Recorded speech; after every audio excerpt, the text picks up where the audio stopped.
अस्सलाम वालेकुम। जैसे कि आप जानते हैं कि हम working of the institutions discuss कर रहे हैं।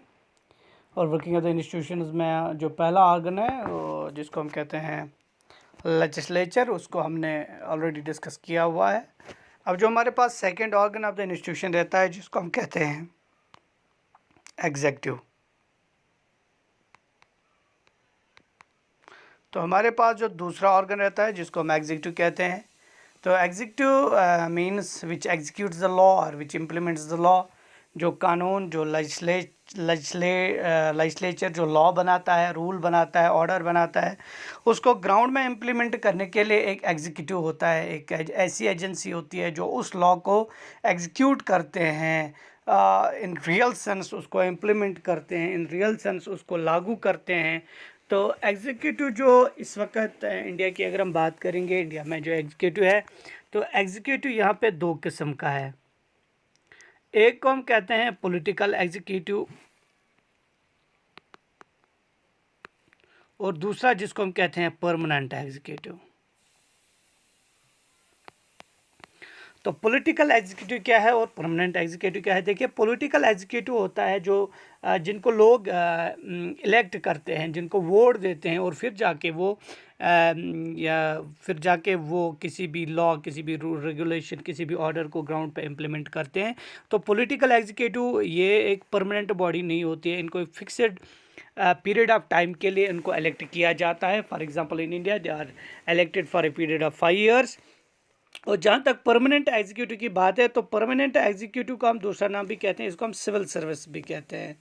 सिविल सर्विस यानी ये ब्यूरोक्रेटिक एग्जीक्यूटिव होता है, जिसमें हमारे पास बहुत सारे ऑफिसर्स होते हैं, चाहे आईएएस ऑफिसर्स होते हैं, आईपीएस ऑफिसर्स होते हैं, या जितने भी नीचे जितने भी हिरार्ची में जितने भी ऑफिसर्स होते हैं, यानी ये कमिश्नर सेक्रेटरी से लेके प्रिंसिपल सेक्रेटरी, कमिश्नर सेक्रेटरी, फिर सेक्रेटरीज, उसके बाद हमारे पास डायरेक्टर्स होते हैं, उसके बाद हमारे पास बहुत सारे डिप्टी कमिश्नर्स होते हैं, हमारे पास एडिशनल डिप्टी कमिश्नर्स होते हैं, हमारे पास एग्जीक्यूटिव मजिस्ट्रेट्स होते हैं। तो ये जितनी भी हिरार्ची है, हिरार्ची ऑफ द ऑफिसर्स, जिनको हम सिविल सर्वेंट्स भी कहते हैं, और इनका काम होता है कि जो भी है लॉ लेजिस्लेट फॉर्मुलेट करता है, बनाते हैं, उस लॉ को वो ग्राउंड पे एग्जीक्यूट करते हैं, उस लॉ को वो ग्राउंड पे लागू करते हैं। तो there are two types of executive. One is political executive. Political executive is not a permanent, इनको लोग इलेक्ट करते हैं for a period of 5 years in India. और परमानेंट एग्जीक्यूटिव वो होता है जो परमानेंटली जो जिनको इलेक्ट नहीं किया जाता है, जिनको अपॉइंट किया जाता है। और बहुत सारे ऐसे एग्ज़ाम्स होते हैं जिनके ज़रिए ये सिविल सर्वेंट्स अपॉइंट किए जाते हैं। और ये सेकंड कैटेगरी ऐसी है जो जिनको अपॉइंट किया जाता है for a long term basis. और इनका काम क्या होता है? They are related with the civil service. और जितने भी ये लॉज वगैरह जो लेजिस्लेचर बनाते हैं, उन लॉज को ये ग्राउंड पे इम्प्लीमेंट करते हैं। Now we are going to discuss one by one. तो सबसे पहले हम पॉलिटिकल एग्जीक्यूटिव को डिस्कस करेंगे। पॉलिटिकल एग्जीक्यूटिव, तो पॉलिटिकल एग्जीक्यूटिव में usually there are two types of political. दो किस्म के ऐसे लोग हैं जिनको पॉलिटिकल एग्जीक्यूटिव कहते हैं, जिनका काम है कि किसी भी लॉ को लागू करना। और ये पॉलिटिकल एग्जीक्यूटिव हमारे पास एक तो प्राइम मिनिस्टर इसमें आता है, और दूसरा इसके साथ प्राइम मिनिस्टर के साथ जो कैबिनेट होती है, जिनको हम कहते हैं काउंसिल ऑफ मिनिस्टर्स। तो ये जो है इसको हम पॉलिटिकल एग्जीक्यूटिव कहते हैं, जिसमें पहला प्राइम मिनिस्टर आता है और प्राइम मिनिस्टर के साथ जो इसका काउंसिल होता है, जिसको हम कहते हैं काउंसिल ऑफ मिनिस्टर्स, या जिसको हम कैबिनेट भी कहते हैं। तो इनका काम क्या होता है कि देखिए, लेजिस्लेचर में जो लॉ बनता है, फिर प्राइम मिनिस्टर और इसके कैबिनेट का काम ये होता है कि जो लॉ वहाँ से बना, उस लॉ को वो एग्जीक्यूट करते हैं, उस लॉ को वो रियली फॉर्मुलेट करते हैं, रियल सेंस उसको वो लागू करते हैं। वो लॉ जो लेजिस्लेचर बनाते हैं, लेजिस्लेचर में भी यही लोग होते हैं, लेकिन लेजिस्लेचर में खाली रूलिंग पार्टी नहीं होती है, लेजिस्लेचर में इवन के अपोजिशन के भी मेंबर्स होते हैं। लेकिन उसके बाद कैबिनेट उसको अप्रूव देता है। वो लॉ जब बन के आता है, फिर कैबिनेट का काम होता है कि कैबिनेट किस तरह से उसको लागू करे, ये काम कैबिनेट का होता है। और कैबिनेट में इसको रियल सेंस में एग्जीक्यूट किया जाता है। और कैबिनेट का जो हेड होता है वो प्राइम मिनिस्टर होता है, और प्राइम मिनिस्टर के ज़रिए ही उन लॉज को लागू किया जाता है। तो let us discuss prime minister. तो प्राइम मिनिस्टर हम किसको कहते हैं? देखिए, प्राइम मिनिस्टर में हिंदुस्तान में की अगर हम बात करेंगे, ही is the head of the government, he is head of the state. तो प्राइम मिनिस्टर जो होता है ये हेड ऑफ़ द गवर्नमेंट होता है, ही is the head of the government. तो इसको हम हिंदी में प्रधानमंत्री भी कहते हैं और उर्दू में इसको हम वज़ीर आज़म भी कहते हैं। तो प्राइम मिनिस्टर को हम वज़ीर आज़म भी कहते हैं, यानी इसको हम वज़ीर आज़म भी कहते हैं, या इसको प्रधानमंत्री, हिंदी में प्रधानमंत्री भी कहते हैं। तो आज का जो प्राइम मिनिस्टर है, as you know, prime minister of India ये नरेंद्र मोदी है, जो कि भारतीय जनता पार्टी का जो हेड है, जो भारतीय जनता पार्टी यानी उसी पार्टी, रूलिंग पार्टी का जो एक मेंबर है, जिसको वज़ीर आज़म बनाया गया है, और ये आज की गवर्नमेंट का हेड है भारतीय जनता पार्टी का, जिसको हम नरेंद्र मोदी कहते हैं। तो पार्लियामेंट्री सिस्टम ऑफ गवर्नमेंट में जो पार्लियामेंट्री सिस्टम ऑफ गवर्नमेंट जो कॉन्स्टिट्यूशन ने दिया है, आईन ने दिया है, उसमें प्रेसिडेंट को हम नॉमिनल एग्जीक्यूटिव अथॉरिटी कहते हैं, नॉमिनल एग्जीक्यूटिव हेड कहते हैं, जबकि हम प्राइम मिनिस्टर को, यानी यहाँ पे हम डिस्कस कर रहे हैं प्राइम मिनिस्टर को, तो प्राइम मिनिस्टर को हम डिफैक्टो एग्जीक्यूटिव कहते हैं, डिफैक्टो एग्जीक्यूटिव। कभी क्वेश्चन आता है which are the following is a de facto executive, फिर लिखा होता है president, prime minister, council of minister, none of the above. So we can say the prime minister is a de facto executive, which means that it is the real executive. तो real executive जो है वो prime minister है। तो prime minister जो है वो real executive है, वो डिफैक्टो एग्जीक्यूटिव है, जबकि प्रेसिडेंट जो होता है हिंदुस्तान का, दैट इज़ डिजोर एग्जीक्यूटिव। तो प्रेसिडेंट को हम डिजोर एग्जीक्यूटिव है कि जो नॉमिनल होता है, जो रियल पावर वेस्ट नहीं करता है, एक्सरसाइज नहीं करता है।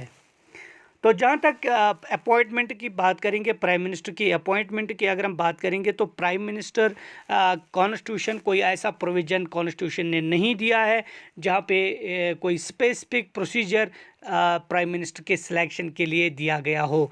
सो the constitution does not provide any particular procedure for appointment और election of the prime minister. लेकिन ऐसा होता है कि देखिए,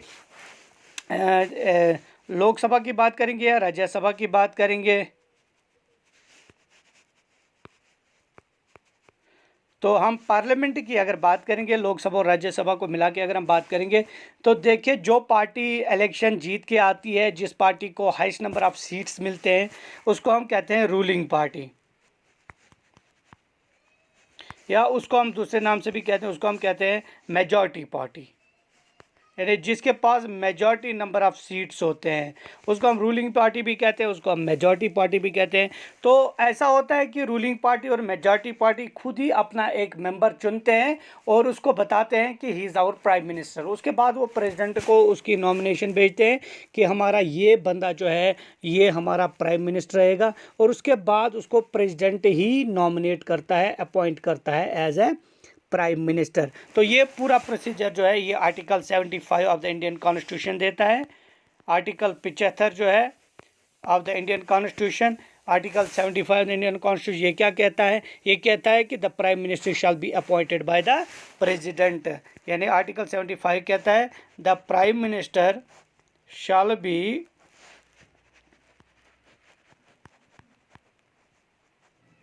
अपॉइंटेड बाय द प्रेसिडेंट। तो इस प्राइम मिनिस्टर को अपॉइंट करता है प्रेसिडेंट। लेकिन इसको कैसे अपॉइंट करता है, कोई प्रोसीजर नहीं दिया गया है कि इसको कैसे appoint. There is only one जो प्रोसीजर है वो ये है कि कोई भी रूलिंग पार्टी जब इलेक्शन जीतती है, जब उसके मेंबर ज़्यादा आते हैं, जब उसके नंबर ऑफ़ सीट्स ज़्यादा आते हैं, या कभी कभार दो पार्टियां मिलके, जिसको हम कॉलेशन गवर्नमेंट कहते हैं, तो कॉलेशन गवर्नमेंट बना के वो सामने आते हैं, फिर अपना एक बंदा वो चुनते हैं, अपना एक मेंबर चुनते हैं, वो कहते हैं कि हमारा ये प्राइम मिनिस्टर कैंडिडेट है, हमारा ये प्राइम मिनिस्टर रहेगा, और उसके बाद उसकी नॉमिनेशन प्रेसिडेंट को भेजते हैं, और उसके बाद प्रेसिडेंट उसको अपॉइंट करता है उस बंदे को जिसकी नॉमिनेशन पार्टी भेजती है, रूलिंग पार्टी भेजती है, उसको नॉमिनेट करते हैं एज प्राइम मिनिस्टर, उसको वज़ीर आज़म बनाते हैं। तो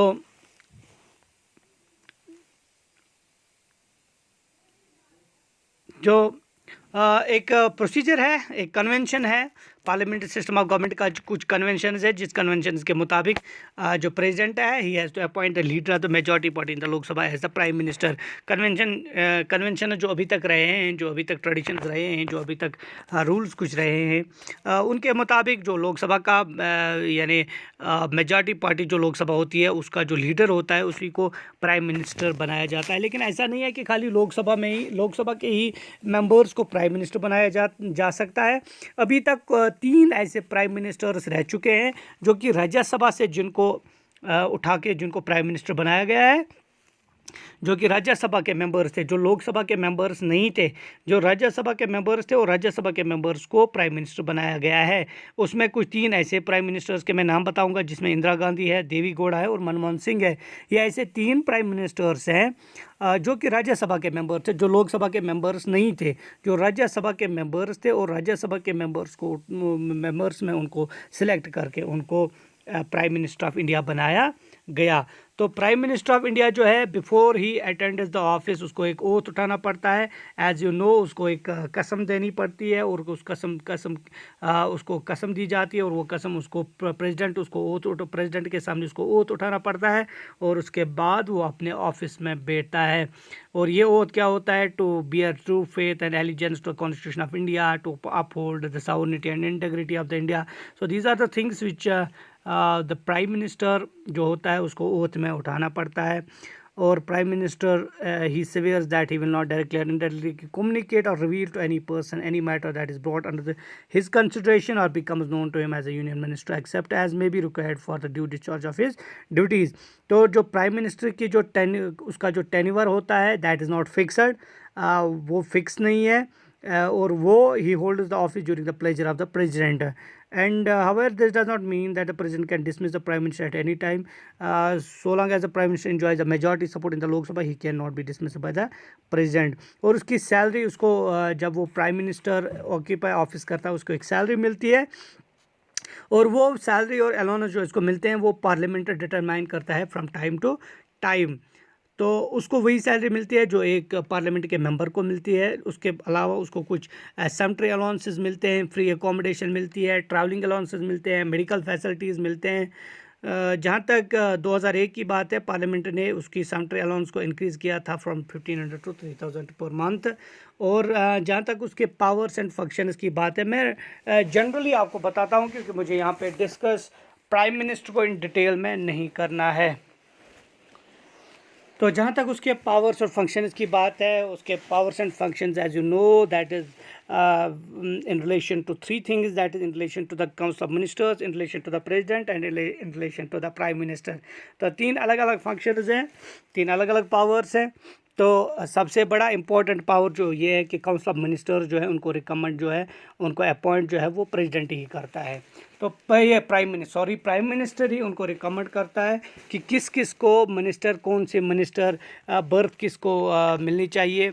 यानी फॉर एग्जांपल अगर एजुकेशन है, एजुकेशन मिनिस्ट्री हम किसको देंगे। फॉर एग्जांपल हमारे पास हेल्थ है, हेल्थ किसको देंगे, इंफॉर्मेशन ब्रॉडकास्ट किसको देंगे, इसी तरह से होम डिपार्टमेंट किसको देंगे। तो ये सारे डिपार्टमेंट जो हैं, जो एलोकेट पोर्टफोलियोज़ होते हैं, तो ये प्राइम मिनिस्टर का काम होता है। वो प्रेसिडेंट को नॉमिनेशन यहाँ से भेजता है, रिकमेंड करके भेजता है और उनको बाद में प्रेसिडेंट उनको अपॉइंट करता है। या उसको लगेगा प्राइम मिनिस्टर को कि मुझे कौन सा मिनिस्टर रखना है, किसको चेंज करना है, किसका पोर्टफोलियो चेंज करना है, या वो एडवाइस उनको देगा या किसको बताएगा मिनिस्टर को रिज़ाइन कीजिए आप। तो ये सारी चीज़ें जो हैं ये यानी प्राइम मिनिस्टर का काम होता है। या अगर हम in relation to the president कहेंगे तो president he is the principal channel of communication between the president and the council of ministers. यानी जो बात होती है बिटवीन द प्रेसिडेंट और काउंसिल ऑफ मिनिस्टर्स के दरमियान जो ब्रिज है, जो गैप है, तो ये वही गैप, वही ब्रिज ऑक्यूपाई करता है। तो जो कम्युनिकेशन होती है between the president and the prime minister and the council of ministers, ये उस ब्रिज यानी वो गैप जो है वो कम्युनिकेशन जो है वो उसको हैंडल करता है। यानी बाकी फंक्शंस की अगर हम बात करेंगे तो he is the chairman of the planning commission, national development council, national integration council, inter state council, national water resource council. ये कुछ एडिशनल पावर्स हैं। या he plays a significant role in shaping the foreign policy of the country. ये chief spokesman होता है union government का। तो ये लीडर ऑफ पार्टी होता है जो पावर में होती है पार्टी, या ये पॉलिटिकल हेड होता है जितने भी सर्विसेज होते हैं। इन शॉर्ट हम कहेंगे, इन शॉर्ट ब्रीफली हम अगर हम प्राइम मिनिस्टर के रोल की बात करेंगे तो prime minister plays a very significant and highly crucial role in the politico administrative system of the country. तो he is the major role playing और पावर प्लेइंग पर्सन, अथॉरिटी जिसके पास होती है। तो बहुत सारे ऐसे स्कॉलर्स हैं जिन्होंने प्राइम मिनिस्टर पोजीशन को डिस्कस किया है। जिस तरह से मैं एक बंदे की बात करूंगा, लॉर्ड मॉर्ले की बात करूंगा, तो लॉर्ड मॉर्ले ने डिस्क्राइब प्राइम मिनिस्टर को इस तरह से किया है। He describe prime minister as the primus inter pares, first among equals, and he also he describes the prime minister as the keystone of the cabinet arc। तो बहुत सारे ऐसे लोग हैं जिन्होंने प्राइम मिनिस्टर को डिफाइन किया है, डिस्क्राइब किया है। So this is one of the organ of the, जिसको हम कहते हैं one of the organ of the political executive, that is prime minister. मुझे यहाँ पे डिटेल जाने की ज़रूरत नहीं है क्योंकि आपके सिलेबस में डिटेल्ड प्राइम मिनिस्टर को मुझे डिस्कस नहीं करना है। मुझे बस जस्ट कुछ पावर्स मुझे उसमें प्राइम मिनिस्टर के बताने हैं, जो मैंने आपको बता दिया। ये एक पावरफुल पर्सन होता है, यानी पूरी कैबिनेट का हेड होता है। और मैंने अभी बताया कि जितने भी कमीशंस होते हैं, चाहे प्लानिंग कमीशन है, नेशनल डेवलपमेंट काउंसिल है, बाकी उनका हेड होता है। या मैंने दूसरी बात बता दी कि प्रेसिडेंट और काउंसिल ऑफ मिनिस्टर्स में जो कम्युनिकेशन, जो ब्रिज होता है, he acts as a bridge between the two. या मैंने बता दिया कि काउंसिल ऑफ मिनिस्टर्स जो होते हैं, कैबिनेट मिनिस्टर्स, उन किसको किस बर्थ पे रखना है, किसको चेंज करना है, रिशफल करना है या वहीं पे रखना है। तो ये पूरा काम जो है ये इसी का है, प्राइम मिनिस्टर का है। So this is one of the organ of the, जिसको हम कहते हैं one of the organ of the political executive. और उसके बाद जो दूसरा ऑर्गन है जिसको हम कहते हैं काउंसिल ऑफ मिनिस्टर्स।